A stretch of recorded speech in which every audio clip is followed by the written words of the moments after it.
তাদের সক্রিয়তা অনুসারে যদি আমরা সাজাই তাহলে যে সিরিজটা পাবো এটাকে আমরা বলবো সক্রিয়তা সিরিজ। অর্থাৎ যে সকল ধাতুর সক্রিয়তা বেশি তাদেরকে উপরে রাখবো, তারপরে যাদের কম তাদেরকে নিচে রাখবো। এইভাবে সাজাতে সাজাতে যে সিরিজটা আমরা পাবো এটাকে আমরা বলবো ধাতুর সক্রিয়তা সিরিজ। সক্রিয়তা সিরিজটা দেখা এরকম, আমি একটু ছন্দ দিয়ে লিখে দিচ্ছি।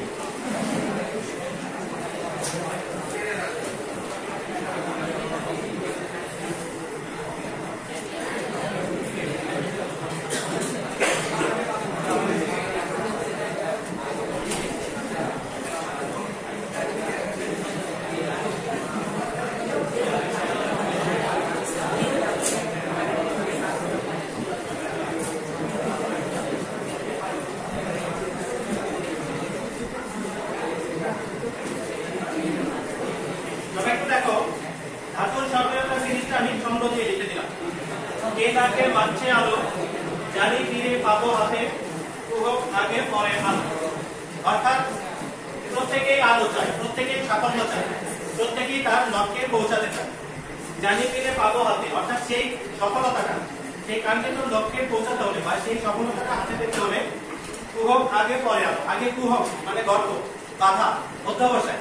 আগে তোমাকে অনেক অধ্যবসায় করতে হবে, তারপরে তুমি সেই লক্ষ্যে পৌঁছাতে পারবে। অথবা আগে অনেক চেষ্টা করতে হবে, আগে অনেক বাধা পেরোতে হবে, তারপরে তুমি কাঙ্ক্ষিত লক্ষ্য বা কাঙ্ক্ষিত আলো বা কাঙ্ক্ষিত সাফল্যে পৌঁছাতে পারবে। এটা হচ্ছে আমাদের ধাতুর সক্রিয়তা সিরিজ। আমরা একটু দেখি।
পাবো হাতে কুহক আগে পরে আলো। এটা হচ্ছে আমাদের ধাতুর সক্রিয়তা সিরিজ। মানে প্রত্যেকেই সফল হতে চায়, প্রত্যেকেই আলো পেতে চায়, প্রত্যেকেই তার লক্ষ্যে পৌঁছাতে চায়। সেই লক্ষ্যে পৌঁছাতে হলে প্রথমে তাকে বাধা পেরোতে হবে বা প্রথমে অধ্যবসায় করতে হবে, তারপরে সে তার কাঙ্ক্ষিত লক্ষ্যে পৌঁছাতে পারবে। তো আমরা এখানে ধাতুর সক্রিয়তা সিরিজটা লিখেছি। কে মানে হচ্ছে পটাশিয়াম, প্লাস এখানে Na সোডিয়াম, আবার কে Ca ক্যালসিয়াম, লাগছে ম্যাগনেসিয়াম, তারপর হচ্ছে আলো অ্যালুমিনিয়াম, জানি জেনে, ফিরে Fe মানে লোহা, পাবো Pb লেড, হাতে H, তারপরে কুহক। কুহক এখানে দুইটা দেখাবো, Cu মানে কপার, হক H, মার্কারি আগে Ag মানে সিলভার, পরে Pt প্লাটিনাম, তারপরে এ উঠে আলো। তো তোমাদের পরীক্ষা যেভাবে আসে যে নিচের সক্রিয়তা সিরিজে নিচের কোন মৌলটি সক্রিয়তা সিরিজে সবার উপরে বা নিচের কোন মৌলটি সক্রিয়তা সিরিজে সবচেয়ে নিচে, এক এক জায়গায় দেখবে এক একটা উত্তর। অর্থাৎ এই ছন্দটা যদি তুমি মুখস্থ রাখো তাহলে ধারাবাহিকভাবে তুমি লিখতে পারবে। এটা উপর থেকে আসবে এভাবে, এই যেভাবে আসবে, এ লাগছে আলো জানি ফিরে পাবো হাতে কুহক আগে পরে আলো। এইভাবে তোমরা ধারাবাহিকভাবে উপর থেকে নিচ পর্যন্ত লিখবে। যে চারটা মৌল দেওয়া থাকবে এমসিকিউতে, যেটা অবস্থার উপরে থাকবে সেটাই হচ্ছে উপরে, আর যেটা অবস্থার নিচে থাকবে সেটাই কি নিচে, একবারে নিচে। যে চারটা মৌল দেওয়া থাকবে সেই চারটা মৌল দিয়ে আমরা করতে পারবো। সক্রিয়তা সিরিজের গুরুত্বটা কি? সক্রিয়তা সিরিজের অনেক কয়েকটা গুরুত্ব আছে। যে ধাতুর সক্রিয়তা সিরিজ থেকে এই যে অ্যালুমিনিয়াম পর্যন্ত, এখানে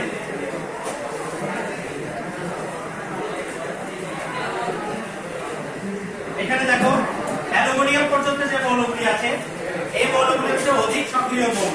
এদেরকে বিশ্লেষণ পদ্ধতিতে আমরা ডিসকাশন করবো বা আলাদা করবো। বিশ্লেষণ জিঙ্ক থেকে লেড পর্যন্ত এরা হচ্ছে মধ্যম সক্রিয়। এদেরকে পদ্ধতিতে নিষ্কাশন করব। তারপরে হাইড্রোজেন বা কপার, মার্কারি, এই তিনটা যে মৌল আছে, এই তিনটা হচ্ছে কম সক্রিয় মৌল।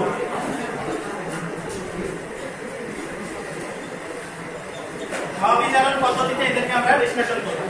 নিচে দুইটা প্রায় অসক্রিয়।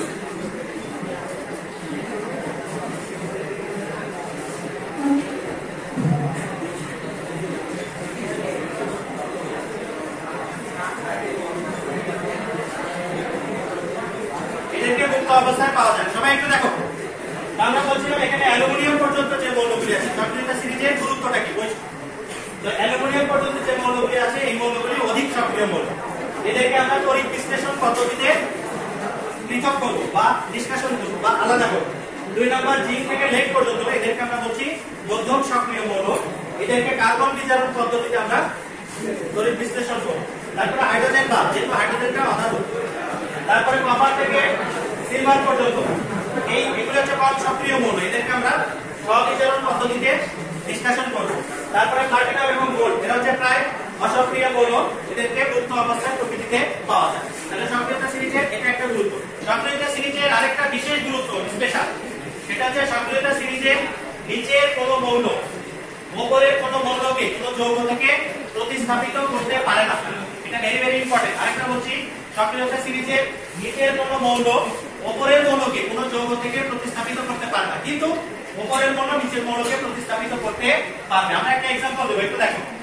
মনে করো জিঙ্ক যোগ কপার সালফেট। আরেকটা উদাহরণ দিচ্ছি উল্টা, কপার যোগ জিঙ্ক সালফেট। তাহলে এখানে দুটো জিনিস লিখলাম, একটা জিঙ্ক আর একটা কি কপার। আমরা একটু দেখি জিঙ্কের অবস্থান কোথায়, এখানে। কপারের অবস্থান কোথায়, এখানে। সক্রিয়তা সিরিজে উপরে কে অবস্থিত, জিঙ্ক আর কপার। বলো তো, জিঙ্কের অবস্থান উপরে আর কপারের অবস্থান কোথায়, নিচে। তাহলে কপার জিঙ্ককে প্রতিস্থাপিত করতে পারবে না, কিন্তু জিঙ্ক কপারকে প্রতিস্থাপিত করতে পারবে। আমরা এখানে দেখছি জিঙ্ক আর এখানে কি কপার। তাহলে জিঙ্ক আছে উপরে, কপার আছে নিচে, তাহলে একে প্রতিস্থাপিত করতে পারবে। জিঙ্ক সালফেট যোগ কপার, এই বিক্রিয়াটা হবে। অন্যদিকে কপার আছে হচ্ছে নিচে আর এখানে জিঙ্ক আছে হচ্ছে উপরে, তাহলে কপারটা জিঙ্ককে প্রতিস্থাপিত করতে পারবে না। অর্থাৎ লেখো নো রিঅ্যাকশন।